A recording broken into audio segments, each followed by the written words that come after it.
Nous sommes en janvier 2049. La Chine est devenue la première puissance mondiale et a exporté son modèle politique dans le monde entier.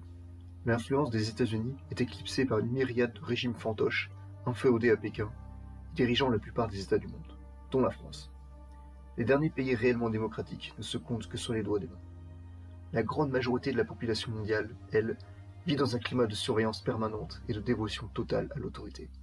La crise écologique, après des décennies d'inaction de la part des élites et des gouvernements du monde, a provoqué des conflits de ressources sur tous les continents. Dans ce contexte, pour fêter le centenaire de la République populaire de Chine, le président Wang Tao s'apprête à lancer la tant attendue invasion de Taïwan. Cette manœuvre, par le jeu des alliances, va entraîner le monde dans une crise géopolitique sans précédent, risquant d'entraîner la civilisation mondiale au fond du précipice. Dans cet univers pas si éloigné du nôtre, 6 personnages aux 4 coins du monde sont amenés à jouer leur rôle. Tous tenteront, à leur échelle, de sauver la situation ou d'en tirer profit. Parmi eux se trouve Yann, un lycéen français de 17 ans passionné par le piratage informatique. Son pays est gouverné d'une main de fer par le Parti de l'Unité, un parti unique qui a réussi à soumettre la population grâce à d'importants efforts de propagande et d'endoctrinement, ainsi qu'avec une redoutable police politique. Un jour, au cours d'une de ses aventures sur un réseau caché, il entre en contact avec le monde extérieur et découvre une sombre vérité sur le Parti de l'Unité. En découvrant un secret qu'il n'aurait jamais dû voir, Yann va, sans s'en douter, se retrouver mêlé aux récents événements qui, à coup sûr, changeront la face du monde à jamais. Voici l'histoire du roman que j'ai tout récemment publié, qui s'appelle L'année du Serpent. Après 2 ans et 8 mois d'écriture, après plus d'1 an de correction et des mois de préparation, le voici enfin prêt. Je suis extrêmement fier de pouvoir vous le présenter aujourd'hui. Dans mes anciennes vidéos, j'avais déjà évoqué le fait que je voulais me consacrer à d'autres projets, et aujourd'hui je vous révèle enfin ce que c'était ce gros projet.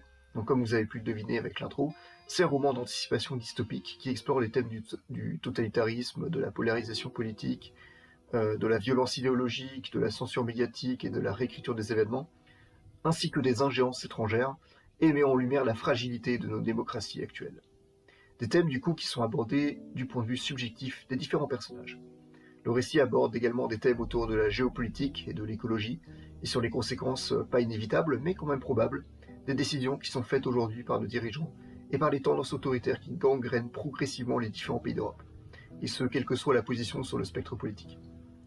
Comme vous pouvez l'imaginer, la situation du monde après le Covid ne m'a jamais laissé à court d'inspiration, et les différentes guerres qui se sont déclenchées au cours des dernières années ont fait que j'ai dû adapter ou parfois même réécrire des passages tout entiers de mon livre. Et le livre en lui-même. Alors c'est un roman au format numérique disponible sur la plateforme Kobo. Il coûte 3,99 € ou bien 4,25 € pour nos amis helvètes.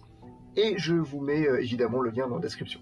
Donc format numérique, ça veut dire que vous pouvez le lire sur n'importe quel écran, téléphone, tablette, ordi, Samsung Smart Fridge, n'importe lequel. Pour les liseuses, ça marche aussi, hein, bien sûr, mais par contre pour les Kindle, je suis pas certain.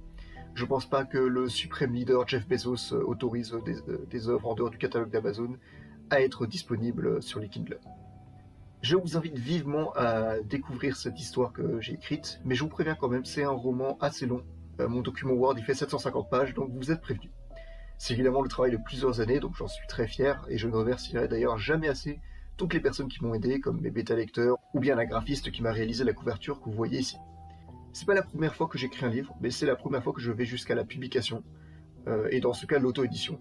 Ce serait d'ailleurs génial si un jour mon livre puisse être adapté en livre audio, ou bien qu'il soit republié en maison d'édition, et cette fois au format papier. Mais bon, c'est déjà pas mal d'avoir pu mener ce long projet à bien. Voilà, bon, c'était une vidéo assez courte, pas comme toutes les autres, mais je voulais vraiment vous partager ça. Donc la prochaine vidéo, ce sera de nouveau une vidéo d'aventure, comme j'aime bien les appeler, mais avec un format légèrement différent que les 2 dernières fois. Je peux pas vous dire quand elle sortira, mais en tout cas, ça sera pour cet été. Sur ce, portez-vous bien, bonne lecture, et à très bientôt.